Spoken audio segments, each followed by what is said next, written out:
Bismillahirrahmanirrahim. Bismillahirrahmanirrahim.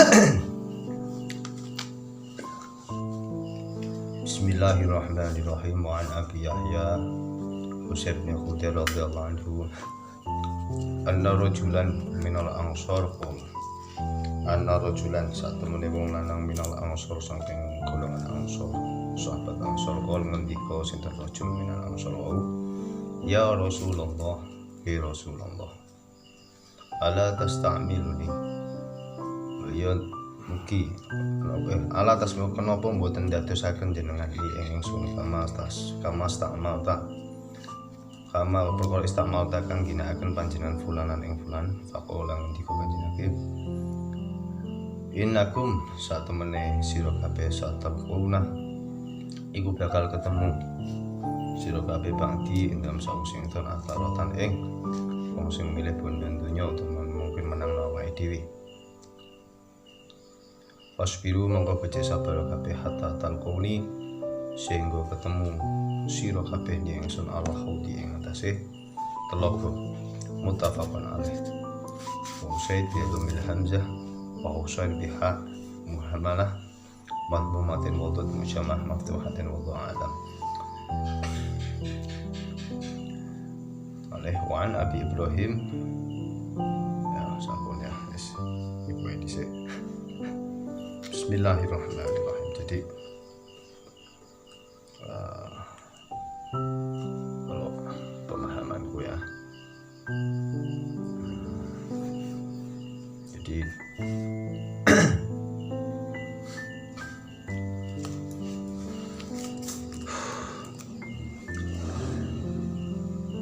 ketika kita itu menemukan suatu ketidakadilan, mungkin pada suatu negara, suatu daerah, suatu pemerintahan, ataukah mungkin apa, ya,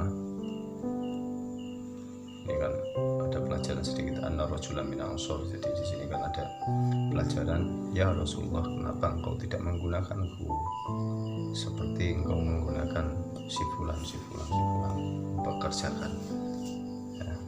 Terus Nabi berkata innakum satalquna ba'di atharatan, ya engkau kelak, innakum kalian semua kelak itu sesudahku akan menemukan sebuah ketidakadilan. Maksudnya memilih dunianya ya, mementingkan dirinya sendiri ya, mementingkan dirinya sendiri ya, istilahnya itu sedangkan ada orang lain yang berhak menerimanya.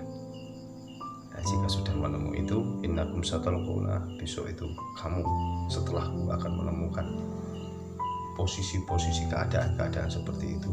Fasbiru hatta talquni al-khawdi, ya, maka dari itu bersabarlah sampai engkau bertemu aku di telaga besok. Jadi pelajaran yang saya ambil di sini itu ya, zaman akhir, zaman sesudah Nabi itu akan ada masa-masa yang mana itu ketidakadilan itu semakin banyak ya, semakin nampak ya, istilahnya merajalela ya, merajalela ya. Terus jika sudah ketemu seperti itu bagaimana? Ya udah sabar fasbiru hatta talquni al-khawdi. Sahabat itu dikasih tahu sabar sampai engkau nanti itu menemuiku di telaga, yaitu besok kalau sudah meninggal. Terus kalau kesimpulanku bisa saya ambil di sini, jika sudah terlalu banyak menemukan ketidakadilan itu berarti lawannya itu berarti zalim. Adil di sini itu jangan diartikan yang dulu ya pernah tak omongin. Adil bukan berarti sesuatu yang mana itu jika ada anak satu dengan satunya dikasih uang sama, bukan ya. Adil kalau pemahamanku di sini itu menempatkan sesuatu pada tempatnya, itu namanya adil. Kalau menurut seperti itu. Lawannya setahu ya zalim. Kalau zalim uti al-amru fi ghairi mawdhi'i, menempatkan sesuatu tidak pada tempatnya. Ketika menempatkan sesuatu tidak pada tempatnya, itu zalim itu. Makanya kalau pemahamanku, letak adil dan kita tahu zalim itu berarti letaknya ya di ilmu, tahunya berarti lewat ngaji. Makanya pengertian seperti ini itu kalau menurut pribadi ya luas gitu loh. Bukan masalah-masalah yang mana itu pembagian tok, bukan, ada indikasi yang lebih luas lagi ya, ada yang lebih luas lagi. Contoh, mungkin ada orang yang emang faknya di sini tapi berhubung nggak keluarganya terus enggak dikasih tempat itu ya juga ada indikasi zalim. Karena apa? Karena ada indikasi mungkin besok itu rawan lambat laun dalam jangka panjangnya akan indikasi hancur. Soalnya apa? Menempatkan orang yang mana tidak dalam koridor tempatnya ya, berhubung mungkin dia saudaranya terus dikasih itu tempat itu. Nah, itu juga ada indikasi kezaliman gitu loh ya, lawan dari adil dan zalim. Nah, ini kalau masalah adil ya itu sulitnya seperti itu, makanya harus dicari semampunya. Ini dalam konteks ini, jika menemukan sesuatu yang mana itu sudah tidak ada keadilan ya, kalau kita sudah nggak bisa ngapa-ngapa ya sabar. Kan ada tuh yang lain juga, kalau menemukan sesuatu yang mungkar ya, kita bisa berjuangnya satu lewat ngasih tahu, ataukah mungkin yang lain. Kalau tidak mampu ngasih tahu ya mungkin tata cara yang lain. Kalau sudah tidak mampu lagi, minim kita diem dan dalam hati ingkar, tidak menyetujuinya. Contoh kecil, ada orang merampokan apa-apa terus bawanya pistol, kalau lu ngomong malah bisa ditembak ya diem ah.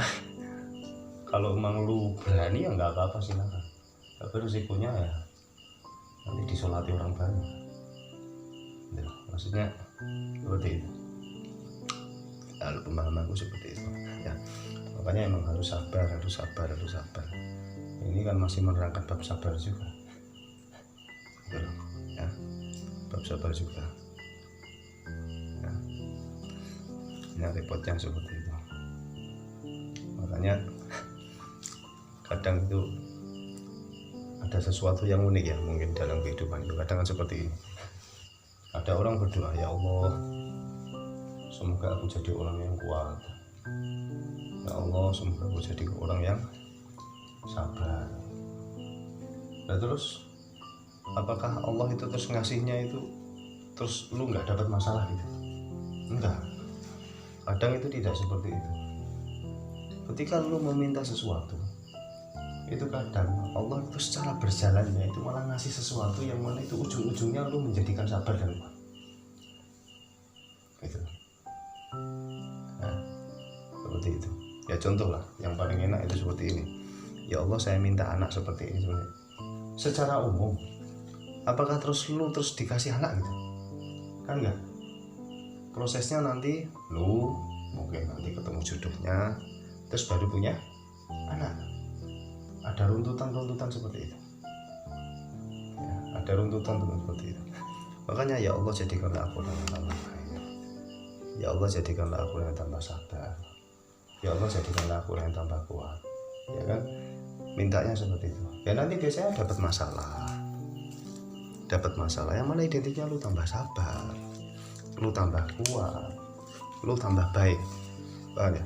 Ada proses-proses kadang itu seperti itu, tidak langsung dia pengen minta ya Allah aku pengen tambah baik langsung tahu baik, enggak.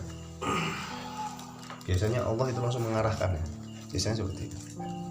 Ya Allah aku pengen kaya, terus tahu-tahu orang ngasih uang lu gitu. Secara umum ya biasanya enggak seperti itu. Sunatullahnya biasanya ya Allah aku pengen jadi orang kaya, nanti lu akan diarahkan Allah nanti apa, mungkin lu tertipu dulu, aku pengen kaya kok ya Allah kok malah ditipu kayak gini. Nah mungkin habis ditipu lu tambah hati-hati konteks keuangan lu nanti dihabisin dulu, nanti tambah hati-hati lagi, tambah bisa menghargai duit, tambah bisa apa, tambah mungkin tambah gak boros, tambah hati-hati dalam nafkah pengeluaran, dihabisin dulu. Kadang seperti itu. Dan nanti setelah itu sudah dapat pelajarannya, baru oh orang ini layak untuk menerima duit, rezeki. Nah nanti baru ditambah. Nah kadang proses yang ini loh, yang kadang menjadikan kita itu linglung. Karena apa? Karena proses yang seperti ini itu kadang ya, di tengah perjalanan ini itu kadang itu orang akan menyimpulkannya ya, itu ketidakadilan dari Allah. Aku tuh mintanya kaya kok malah dijadikan miskin. Nah itu loh kadang hikmahnya seperti itu. Kadang kita emang harus sedikit banyak itu berpikir, sedikit banyak emang harus merenung, menyendiri maksudnya Allah itu seperti apa ya. Aku tuh pengennya kaya kok malah kayak gini, kok tahu bisnis kok malah tambah sepi. Nah kadang itu dipikir dulu, paham ya, misalnya itu alur biasanya hikmah emang seperti itu, kadang seperti itu ya, emang seperti itu. Dan nanti ya Allah aku moga saja tambah amanah, tambah kuat, tambah apa ya, nggak tahunya nanti ya malah tahu-tahu nafkah ya.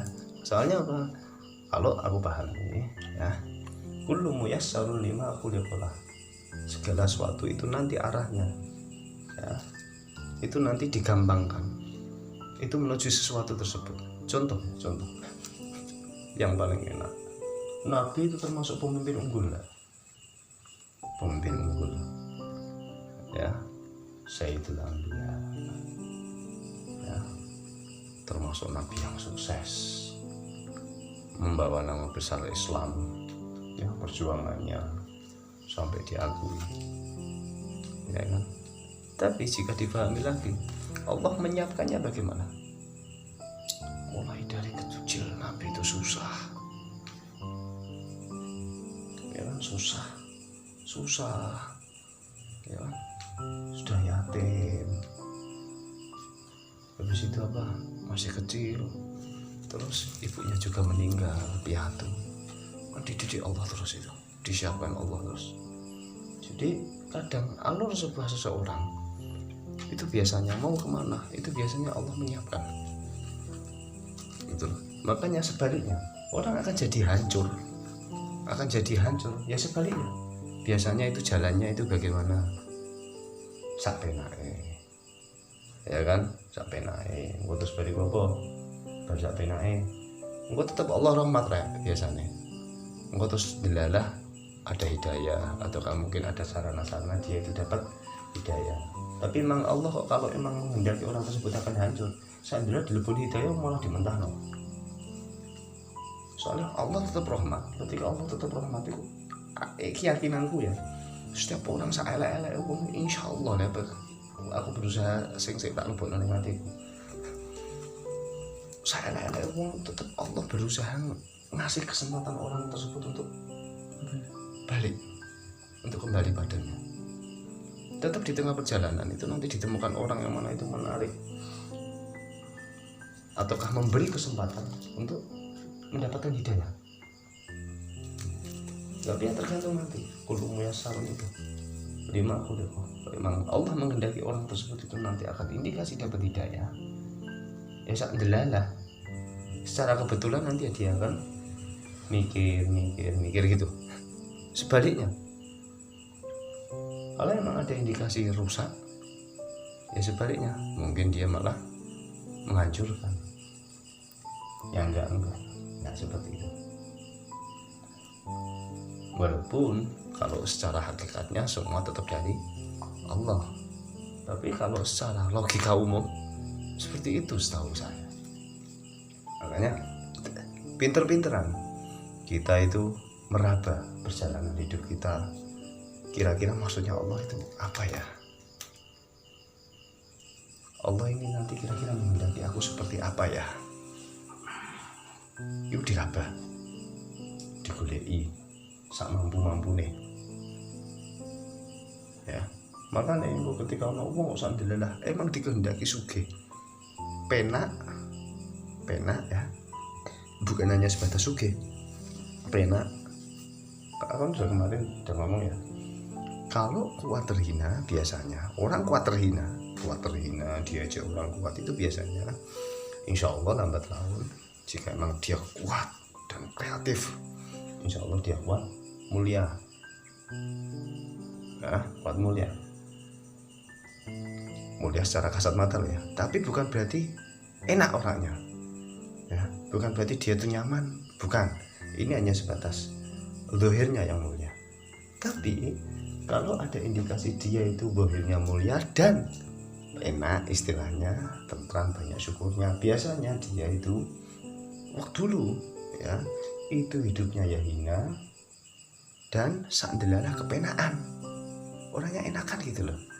Dan nanti kalau kuat, insya Allah lambat laun dia bisa mulia secara zahirnya, hidupnya juga enak. Makanya jangan heran jika melihat mungkin orang itu di atas, secara kasat mata ekonominya sudah kecukupan, tapi akeh ngurus ulone. Oke, ora sing ngono. Nah, iku biasane ngono kuwi.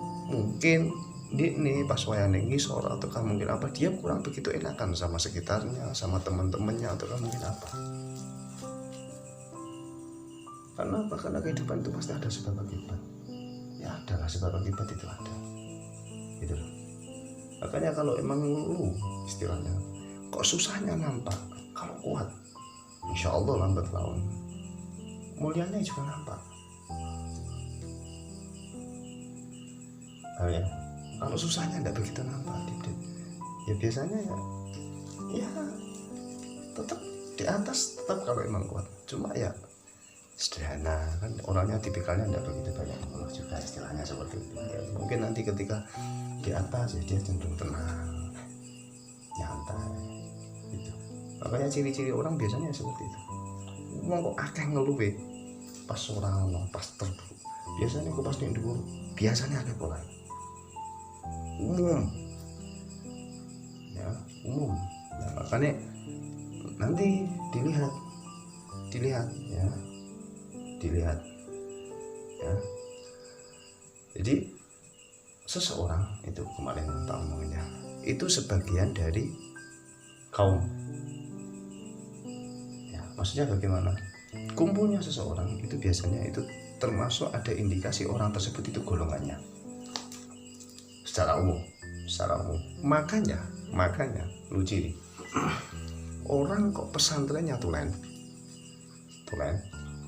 ya, tulen beneran istilahnya. Identiknya kalau kumpul sama anak-anak seperti kita pang atau mungkin apa, dia nyaman enggak? Nggak nyaman. Karena apa? Bukan kaumnya, bukan golongannya. Man tasyabbah bi qaumin fahuwa minhu. Barang siapa menyerupai sesuatu, maka dia itu golongan, termasuk indikasi dari golongan sesuatu tersebut, golongan kaum tersebut. Secara umum seperti itu. Secara umum ya, sekali lagi, bukan semuanya, secara umum seperti itu. Nah, nanti jika ada orang yang mana identiknya itu seneng wah-wahan, dia ini kon awor uang sing sederhana, malas. Makanya kalau kamu pengen melihat tabiat secara umum seperti jangan tontonan ya, ngurungokno waca, insya Allah walaupun tidak 100% akurat ya, tapi insya Allah 75% akurat. Nanti kamu akan kesulitan membaca seseorang itu insya Allah jika orangnya memang cerdas. Kalau memang dia cerdas, mujahadahnya kuat ya kan, nah nafsunya kuat, maka dia bisa sembunyi di situ. Karena apa? Karena dia punya maksud tertentu di situ. Dia sudah siap dengan resikonya. Dia sudah berusaha kuat dengan paidu-paidunya. Nah itu ada yang seperti itu, orang seperti itu. Apakah ada? Ada. Ya, itu nanti. Nah itu secara umum seperti itu. Man syabbaha bi qaumin fahuwa minhum. Secara umum seperti itu.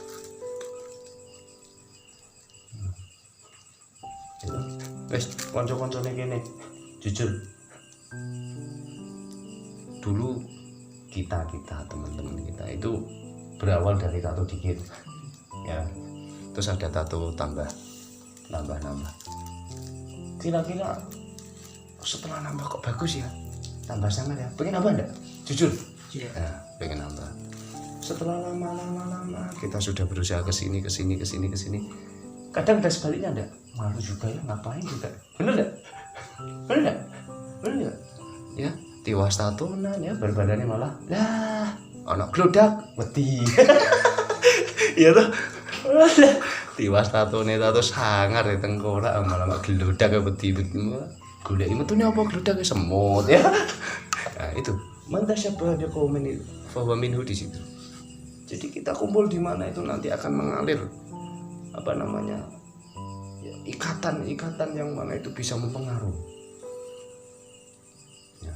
Makanya kita harus berprinsip semampunya kita, berprinsip lah. Tidak mampu doa, harus sekali lagi doa ya Allah, doa itu ya.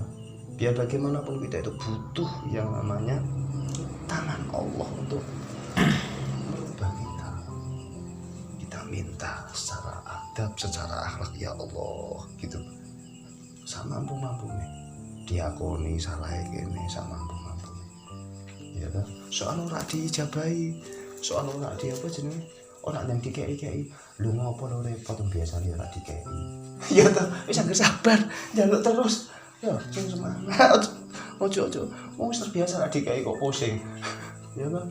Nah jangan-jangan Allah itu tidak ngasih saat ini tapi ada maksud di belakang, siapa tahu nggak dikasih saat ini biar tambah sabarnya, biar kayak gitu ya. Bukan Allah tidak ngasih ya, Allah tetap ngasih, mungkin belum saatnya ya. Apakah sulit, apakah berat, aku ya podo wae, aku ya ora apik-apik banget ya, ora apik-apik banget. Munafik ya podo munafike ya kan, ya podo munafike. Nah gitu loh, makanya tetap semangat, makanya digulai sama mampu-mampunya ya. Makanya lu harus ingat apa yang lu minta pada Allah. Ya Allah jadikanlah apa ya Allah, jadikanlah aku seperti apa ya Allah, jadikanlah apa namanya anakku jadi orang yang solehah yang berbakti pada orang. Lu ingat doa lu, setelah lu ingat doa lu ya kan, nanti lu rasain apa yang lu alami, coba dirasain. Aku pengen anakku ini tambah bagus ya Allah, tambah bagus, tambah apa, tambah contoh, tambah bagus, atau kamu mungkin tambah apa namanya, tambah sabar, atau kamu mungkin tambah apa, tambah solehah, atau kamu mungkin apa ya, kami mintanya seperti itu tuh ya kan ya. Terus nanti Allah itu kadang ngasihnya itu malah rezeki dihabisin dulu biar lu bisa menghargai uang dulu. Habis itu nanti setelah lu bisa menghargai, lu tambah hati-hati dalam konteks kerja. Setelah lu tambah hati-hati dalam konteks kerja, tambah jujur, berarti masuknya tambah halal. Ketika tambah halal, nanti dimasukkan anak, berarti tambah bersih. Ketika tambah bersih, ada indikasi anak tambah manut, berarti ada indikasi tambah soleha. Kadang alurnya itu loh, yang perlu dipahami itu alur. Itu yang sulit di situ. Makanya kadang bodohnya saya dan mungkin kebanyakan itu kan ketika meminta anak solehah itu yang diminta seperti itu ya, mintanya itu instan. Kadang ada proses Allah yang mana itu tersembunyi, yang kadang kita itu sulit untuk memahaminya, termasuk saya sendiri itu kadang kesulitan untuk memahaminya. Kadang perlu menyendiri juga, mikir-mikir ya kan, mikir-mikir itu kan berupa ilmu yang menurut saya mahal tuh ya kan. Ketika akan mendapatkan sesuatu yang mahal berarti butuh modal ya. Modalnya mikir apa? Kopi karo rokok. Makanya ora ono kopi karo rokok ora iso mikir. Iya tuh. Nah itu contoh makanya butuh merenung ya seperti itu. Makanya ya aku jujur wae rek, aku lagi rokok yang melu sih aku. Tapi alhamdulillah yang rokok juga kadang iso mikir meneng demi Allah koyo ngene kadang seperti itu. Kadang seperti itu, makanya harus apa namanya harus dicari semampunya, digulai semampunya. Maksudnya Allah ini apa ya? Itu ya. Maksudnya Allah itu apa? Makanya kan orang itu kan biasanya kan satu. Kalau ada indikasi orang itu dunianya kuat, duitnya kuat, sama ngajinya ini kuat apa enggak dibandingkan. Itu nanti yang lu lihat ya, itu di mana letak mengeluhnya. Itu contoh, aku ngaji lama kok nggak dapat apa-apa, itu berarti ada keluhan. Oh berarti dia mikir ngajinya, makanya dia prihatin di ngajinya. Kalau dia itu berpikirnya satu, ya Allah kerjanya mononya ini kok nggak naik, ini kenapa? Berarti ada indikasi kuat di dunianya, ekonominya. Kecuali lu punya ilmu, nah itu mungkin lain lagi lo ya. Soalnya ada yang duit itu nanti dibuat untuk alat berjuang apa gitu. Nah, tapi secara umum kok jika satu ngaji lama tapi tidak dapat apa-apa masih santai, tapi ketika konteks kerja kok tidak dapat apa-apa yuk bisa langsung kreatif. Nah ini berarti kuat di itunya daripada di ininya, kuat di duitnya daripada di ngajinya. Lu lihat dari situ insya Allah sudah nampak gitu. Nah, makanya seperti itu, makanya aku dulu kan sampai mancing, ya Allah moga aja ngajinya ada manfaatnya ya. Ya amin. Lu juga tak doain moga keadaan kayak gini, lu juga punya anak banyak, moga aja lu punya kendaraan roda 4 biar bisa ngaji bareng sama keluarga lu. Amin ya Allah. Lu amin ya, kok kapasitasnya kok luwih tulus sing mburi daripada sing ngarep lah iki. Oh iya wis aku ngono tok, wis kepancing ngono tok, wis kecekel aku ya udah kalau boleh jujur nampak enggak. Iya makanya lu harus kreatif ya, sok-sok mancing bareng lu ya. Nah seperti itu. Kalau sudah seperti itu, kalau emang lu statusnya itu apa namanya jadi presiden di sekitar lu, di rumah tangga lu, di teman-teman lu, berarti ketika ada jawaban seperti itu berarti lu ada PR-nya apa? Oh masih kayak gini, berarti kita punya cara ikhtiar lagi. Soalnya apa? Biar bagaimanapun itu termasuk teman kita yang mana itu statusnya kita juga ada potensi untuk menolong memikirkannya. Nah, itu kalau mampu ya. Kalau bukan wilayah kita ya jangan, nanti takutnya ngurusi uang sing ora ning wilayah iki, nanti takutnya boleh, nanti takutnya sok-sokan, nanti takutnya takabur, sombong.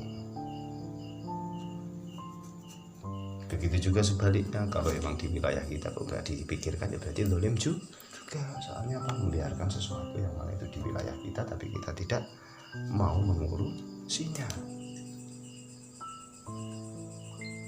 Ya. Ya alhamdulillah ya. Ini pelajaran mahal tuh. Mahal. Penting konco-konco ya semangat. Tambah semangat ya. Pokoknya intinya ya sikin saat ini. Pokoknya intinya yang tatune kebak kok cik wedinan tak gojlok pokoknya. Konco-konco itu alhamdulillah sampai sudah belum ngaji, alhamdulillah ya. Lu punya potensi jempol daripada saya. Potensi jempolnya di mana? Yaitu ada potensi untuk tidak takabur dalam konteks agama, dan saya lebih mengkhawatirkan dalam konteks takabur soal agama. Lu kan kalau ada orang yang model tahu ngaji, masa lu berani menggurui? Nggak berani. Potensi seperti itu lebih selamat daripada saya. Berarti lu ada indikasi lebih mulia daripada saya. Tapi kalau ini kamu sombongkan ya tak balik nih. Lu ini ganggu ngayem hatimu ya, ganggu buat hati kita ndak gampang drop ya. Kita punya potensi sama, istilahnya seperti itu ya. Saling doa, aku juga butuh doamu, aku juga butuh doamu, aku juga butuh doa kalian semua. Aku bukan siapa-siapa kok ya, aku bukan siapa-siapa. Makanya aku seneng kamu kesini, seneng banget, seneng lah ya, kita ngaji bareng-bareng kayak gini. Siapa tahu ini jadi sarana berbenah, sarana hidayah seperti itu ya kan? Sarana berubah menjadi lebih baik. Makanya aku udah pernah bilang, kita nyari hidayah aja ya Allah sulitnya minta ampun ya kan?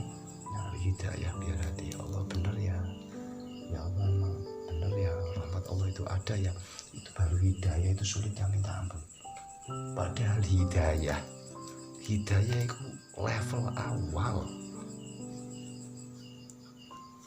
ya, karena apa? Nanti di atas hidayah itu ada taufik, yaitu melakukan sesuatu yang kamu tahu. Baru nanti ada buah-buah yang lain. Nyari hidayah aja sulit, lu dapet hidayah banyak, dapet ilmu banyak, pengertian banyak, ada masa lalu bisa kasih jalan keluar apa contoh ya, seperti itu kan sudah lumayan istilahnya. Nah terus pertanyaannya satu, jika yang lu tahu ya, enggak lu lakuin, apa ada buahnya? Nggak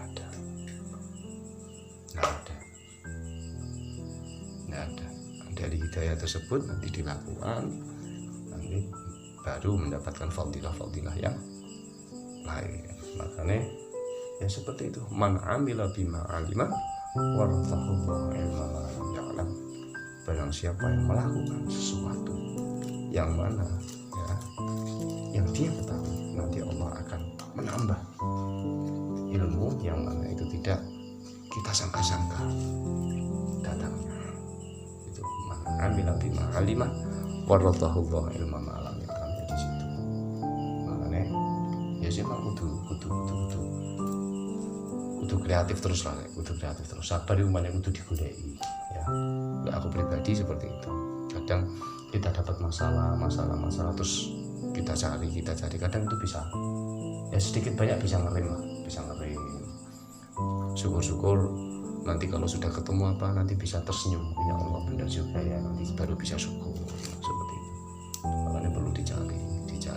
Nah, biasanya hidayah itu akan indikasi masuk ya, itu biasanya setauku ya, jalur untuk masuknya hidayah itu biasanya tempat nafsunya mulai ditahan. Makanya secara umum hidayah itu nanti akan masuk itu biasanya indikasinya itu terjepit, nggak bisa ngapa-ngapa, nanti baru bisa mikir. Itu berarti paksaan Allah untuk mendapatkan hidayah pada suatu hambanya. Itu alhamdulillah aja dipaksa koyo ngono kuwi. Islam untuk dipaksa. Ora dipaksa blas ya dijalno malah repot. Ya, insyaallah ya difahami ya, disyukuri ya Allah, alhamdulillah disyukuri ya. Ini lanjut. Wa an Abi Ibrahim Abdullah ibni Abi Aufa radhiyallahu anhu. Anna Rasulullah sallallahu alaihi wasallam fi ba'di ayyamihi ing dalam setengah pira-pira dinane pira-pira Kanjeng Nabi. Allati lakang panggih Kanjeng Nabi fi ing dalam ati al-adwa ing musuh. Allah mongko ngenti-ngenti sinten Kanjeng Nabi hatta ida malat sehingga condong apa asyamsu srengenge koma ngatik sinten Kanjeng Nabi fi ing dalam kaum. Faqala mongko ngendika sinten Kanjeng Nabi ya Yohanes ku manusa la tatamannau ojo ngarep-ngarep sira kabeh liqa al-adwi ing ketemu mungsuh was'alu lan jalu sira kabeh Allah al-afiyah ing kuwarasan fa idza laqitumuhum mongko nalikane ketemu namun ketemu sira kabeh hum ing adu mungsuh wau fasbiru mongko becik sabar kabeh wa alamu becik ngerti kabeh annal jannata satemene swarga iku tahta dhilalis saufi iku ing dalem aup-aupane to ngisore aup-aupane pira-pira pedang. Summa qala kali-kali ngendika Kanjeng Nabi sallallahu alaihi wasallam Allahumma ya Allah unzila kitab do Allah sing dat sing nurunaken kitab wa mujassahat ladat sing lakokake pira-pira mendung wa hazimul ahzab lan sing melayakake pira-pira musuh ahzimhum mugi melayakake panjenengan ing ahzab wangsur lan mugi nulungi panjenengan nah ing kita alaihi ing atas azab muttafaqun alaih wabillahi taufiq. Ini masih bab sabar ya. Masih bab sabar. Jadi ini kalau pelajaran yang aku dapat, kesimpulan aku dapat, jadi ketika kita itu emosi galak atau kamu kenapa ada dendam yang kuat atau kamu kenapa ya, itu sampai Nabi itu istilahnya tidak berharap bertemu musuhnya, tidak berharap bertemu musuhnya. Biar apa ya, istilahnya itu biar tidak terjadi indikasi gap ya, kecuali emang perang-perang yang mana itu statusnya di perintah.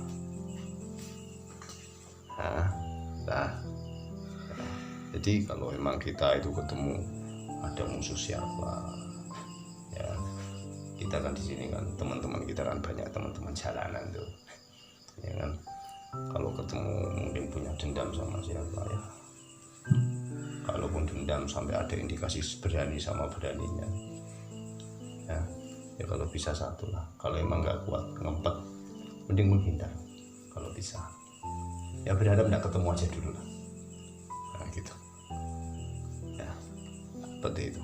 Nah di sini ya, pemahamanku ya emang seperti itu.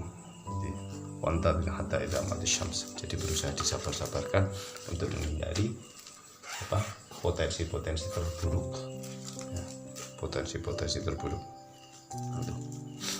Nah itu emang sulit sih, emang sulit ya, emang sulit, tapi ya gimana, kita harus berusaha juga semampunya ya, semampunya. Makanya yes, inilah pentingnya belajar, ini pentingnya ngaji ya yang kene iki ya Allah. Makanya ya emang harus apa namanya, harus telaten, harus angan-angan. Makanya di sini sampai faida laqitumuhum wasbiru wa'lamu annal jannata tahta dhilallis syauf ya. Jadi di sini pernah aku baca ini ya, surga itu ada di bawah naungan pedang. Itu Imam Qurtubi berkata ya, bahwasannya di sini kalau emang sudah tidak bisa dihindari ketemu musuh dalam artian yang dihalalkan secara syar'i ya, yang dihalalkan secara syar'i, kalau sudah tidak bisa dihindari lagi, surga itu ada di bawah naungan pedang. Maksudnya apa ya, kalau emang sudah tidak bisa dihindari harus perang, yang mana itu perang yang menurut syar'i itu dibenarkan ya, harus perang, istilahnya harus perang. Surga itu berarti di bawah naungan pedang. Maksudnya apa? Jika kita mati berarti kita ada indikasi syahid ya kan. Jika kita menang tidak mati, ada indikasi dapat surga di dunia, kebahagiaan di dunianya. Itu pemahaman yang aku dapat, itu yang aku pahami dari insyaallah Imam Qurtubi gitu. Ya, makanya memang harus telaten, memang harus sabar. Pokoknya satulah pelajaran yang tadi itu, sabar itu perlu dicari ya. Ketika kita doa apa itu juga harus sedikit banyak itu kita pahami alurnya Allah itu nanti mengarahkan kita itu kemana. Ini ada apa ya kok seperti ini, itu berusaha dicari, paham ya, insya Allah ya. Nah itu deh. Dan lagi kita harus berusaha berkaca diri sejenak lah. Berkaca diri apa? Lu minta apa? Kira-kira itu gede apa enggak? Menurut lu. Ketika gede berarti harganya mahal. Ketika harganya mahal berarti membutuhkan susah yang banyak. Loh, ditambah lagi kita di sini punya kesalahan. Nah, kesalahan masa lalu inilah mungkin ada indikasi pelajaran kemarin, yaitu untuk menebus hutang dulu. Lu punya bayaran sama lu kerja ya, contoh lu kerja apa namanya, bayarannya sebulan 3 juta, 1 bulan 3 juta. Terus indikasi lu sudah punya motor, motornya nyicil, kira-kira susah lu, upah lu yang 3 juta per bulan itu secara umum lu bisa nggak menikmati 3 juta sepenuhnya? Nggak bisa. Karena apa? Karena lu sudah punya cicilan masa lalu yang sudah lu nikmati, sekarang harus menebusnya, membayarnya. Berarti terus lu masih nyicil seperti itu, punya tanggungan seperti itu, lu doa lagi, ya Allah berilah aku mau mobil. Ya berarti kalau emang ya wes bener kamu pengen cari mobil, ya Allah, ya udah berarti Allah ngasih tambah susah lagi. Susahnya apa? Allah yang bagi. Bagi apa? Sebagian untuk nyicil yang belakang, sebagian lagi nanti untuk nyicil yang depan. Tergantung cita-cita gede apa kecil. Ya sebisa mungkin muhasabah. Ya, berusaha diraba diri kita sendiri. Insya Allah paham ya. Alhamdulillah. Insya Allah paham. Alhamdulillah.